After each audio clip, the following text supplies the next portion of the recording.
And profit's not a dirty word. You don't stay in business by not making money, and people still want to come to dealerships to buy a vehicle.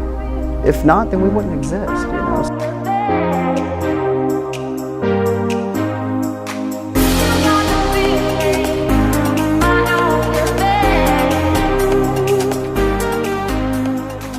So profit's not a dirty word, but it doesn't have to be egregious. It doesn't have to be just ugly profits, you know, reasonable, and people understand that fact. And that's something that, you know, why are we having to hide all the eggs? People Let's also not don't hide all the eggs. understand that most dealers don't make a lot of money on new cars, and majority of the gross profit comes from the service department, from returning customers Right. or servicing their vehicles, because you guys don't make a lot of money on selling a new car. Right.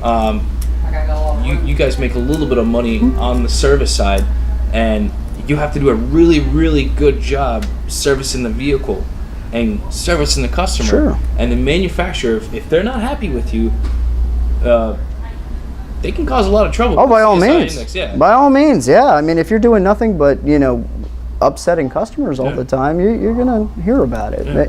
You know, a dealer doesn't bank on a single transaction. A dealer banks on, you know, hopefully earning your business for the lifetime. Mm-hmm. You know, we had talked about last time, I don't sell you your car now. I sell you your future car. Yeah. Even if I don't sell you this car, I'm selling your next one right now, just based on the, you know, on This experience. that experience, exactly. I want to make enough impact on somebody that they're, even if they don't buy from me, they're still coming back. They're still, you know, still know they have a friend in the business.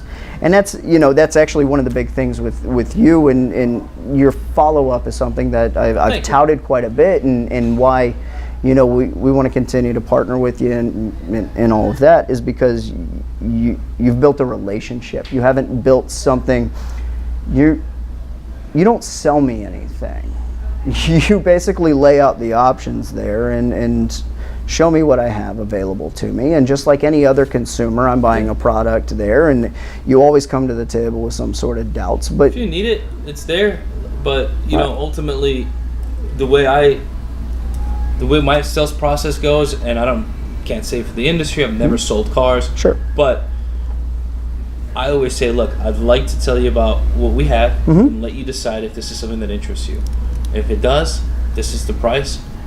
This is what we have to offer. Right. These are the feature benefits. Right. I'm not going in telling you about features and benefits. Sure. Something I learned through a great trainer from Sandler Training, but also through experience as well. Yeah. So his name was Jamie Kane.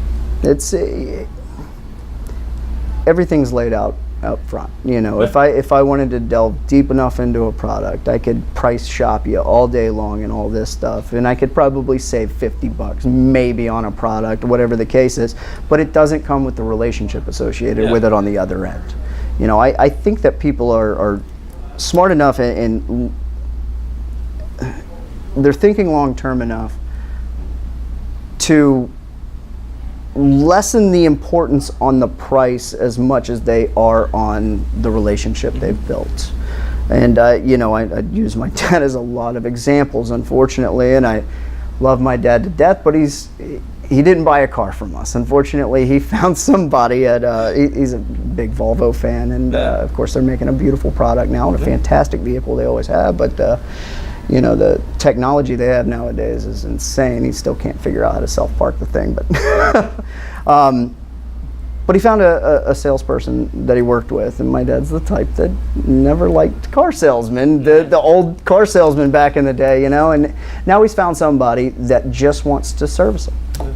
He's not trying to sell him anything. My dad's not one to be sold. My dad is one to be helped, and he found somebody that found that combination, and that's what I try to encourage my people to do is, you know, build a relationship. Look, even if they don't buy a car from you, build a friend, you know. If they're calling me asking for advice and they're sitting in somebody else's showroom, I've won. Yeah, I mean, ultimately, you know, one of the things I was told is stop trying to sell the thing or the service and start trying to help them. Absolutely. You got to ask questions to find out what they need. You got to ask questions to worry about what they don't need. Right. And to figure out, well, here's your concerns. It sounds like this is what you need. I think I have a solution, but I want you to decide. Right. You know, if you don't make a sale today, man, I had a great time. You know, it's one of those things where, hey, thanks for your time, man. Yeah. It's been fun, you know. Exactly. Hey, send me your friends and family if they're interested in having a good experience. You know, we couldn't come to terms. That you know, Absolutely. Welcome the opportunity to talk to them. Oh, thank you for the referral. It's not, no worries. That's kind of the frustrating part on a dealer, especially one that's trying to move the perception of dealerships forward as as it evolves, as it changes, and the consumer demands change. It's frustrating. It really is when you're trying to be different. You're trying to be abnormal in the business. You're trying to get as far away from the games as possible. But people come with this perception of they're going to get played, and it is difficult. And that's you deal with that all the time because you have to deal with the only thing people ask when you call and they've never spoken with you before is how much is it going to cost me? It's the same thing. You get it all the time, I'm sure. Typically, it doesn't come down to price right away, and it's because most dealerships are busy running their business, and if you lay it out in a very simple manner, like, look, compliance, it's a necessary evil, right? But it also helps. Sure, we're here to help you as a dealer. I know you don't want to pay for this, so we have a way to do it where you don't have to pay for it. Sure. It's not going to hurt. Right. We're going to make sure that we take the sting away from compliance. Give us somebody who's dedicated in the dealership that's going to be our point of contact. We're going to work with them. Right. We're going to make sure that you guys are up to par with whatever is required of you. And then when it comes time, if something happens, we got you. Yeah. But yeah, it always, a lot of times it comes down to price. But if you're, unfortunately, in my market and your market as well, price is a huge objection. It's a huge objective as well. Of course. But if you can overcome price and focus on the other things, once again, you're not selling, you're helping. Right.